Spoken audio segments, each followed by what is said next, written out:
Hey everyone, it's Teacher Bex back with another video. Today I'm going to be answering more teacher questions. These questions are fun for me to do because I've only been an online teacher my whole life. I've never actually taught in a classroom.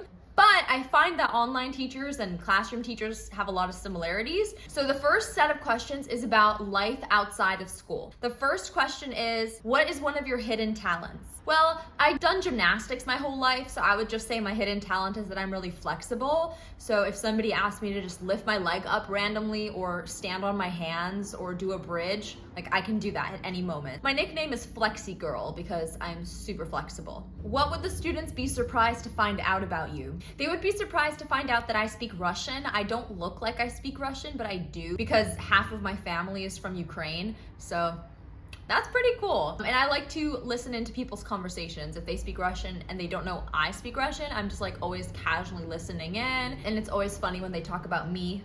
Watch who you talk about in another language. What's a typical Saturday night like for you? Yeah, it's probably pretty boring. I don't go out on Saturday nights. That's like the one night or even Friday night that I do not go out on because there are so many people out during that time.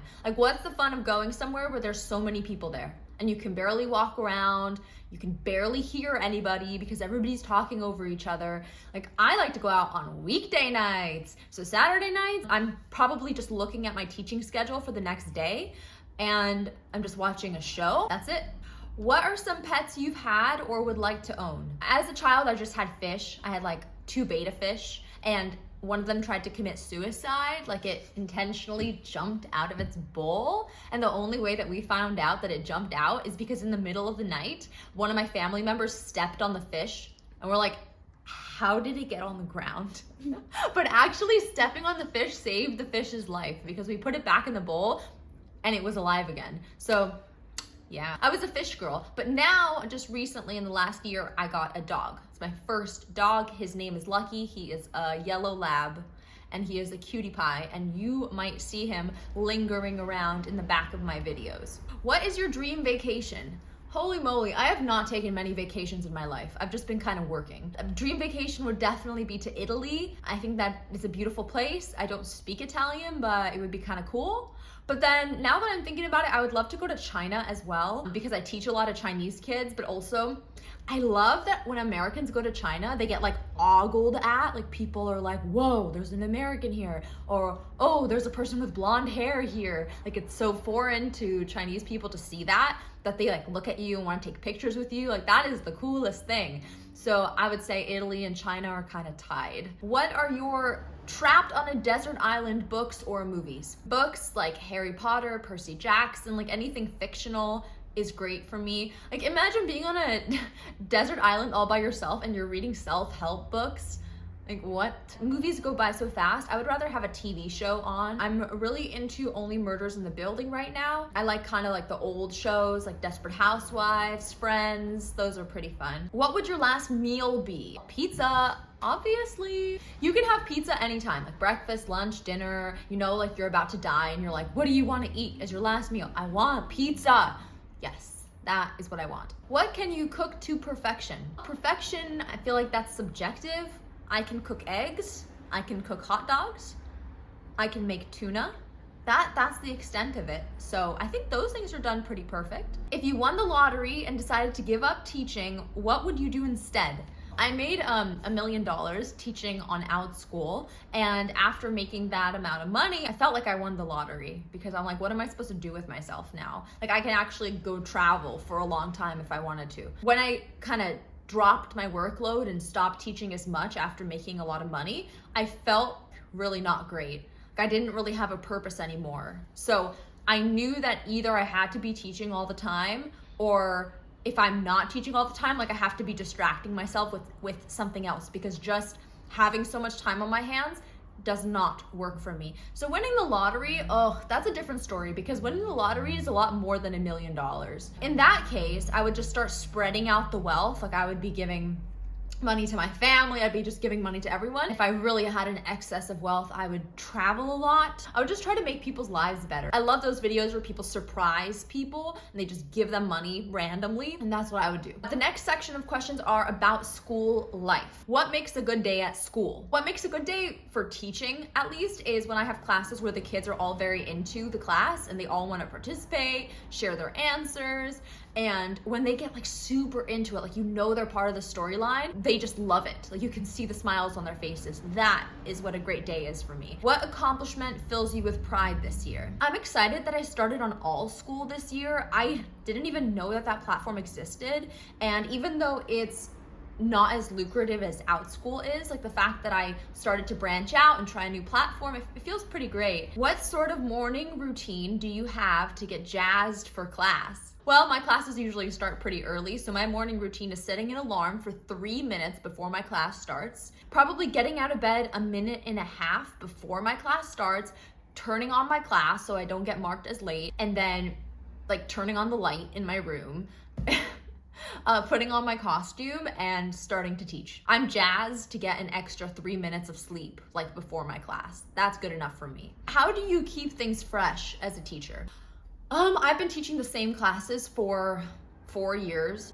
I've been saying the same script for 4 years. You just always have to do it like this is the first time the child is seeing your class. If you've taught the class a lot, you don't want to assume that the kid has seen the class a lot. This is their first time viewing the class. So you have to give them a novel experience. How does technology make teaching more simple or difficult? Well, technology is my whole business. It makes teaching a lot easier. You know, when you can draw on the screen and when your students can also draw on the screen and everybody feels like they're collaborating and really giving their own personal touch to the lesson, that is awesome about technology. And the best thing is that you can take a class from your bed. The kids can just feel relaxed, sit on their couch. It's chill. What's the best and worst thing about being a teacher? I don't know, it's hard to come up with a thing that's bad about being a teacher. It's really fun. Teachers in brick and mortar schools, their pay isn't probably the best. As an online teacher, you have a lot more flexibility to have good pay. Maybe just dealing with parents. Customer service is kind of difficult for people. For me, it's okay, but that aspect of like dealing with clients, especially if they get angry, that can be difficult. The best thing about being a teacher is just working with so many kids. It's amazing. Like that's what technology is great for, is it connects you with people all over the world and all over the US. So every day I get to teach kids that are in like all 50 states. So I get to see the difference with kids, how they act, how they talk, what their family life is like, because I get to see if they have pets or if their parents are yelling in the background. That's like the coolest thing, is I get like a little preview into everybody's lives. The next section is called About the Students. What current trends are baffling you and why? Students like to say that everything is sus. I teach escape rooms and murder mysteries, and so the students will always be commenting like, that character is sus,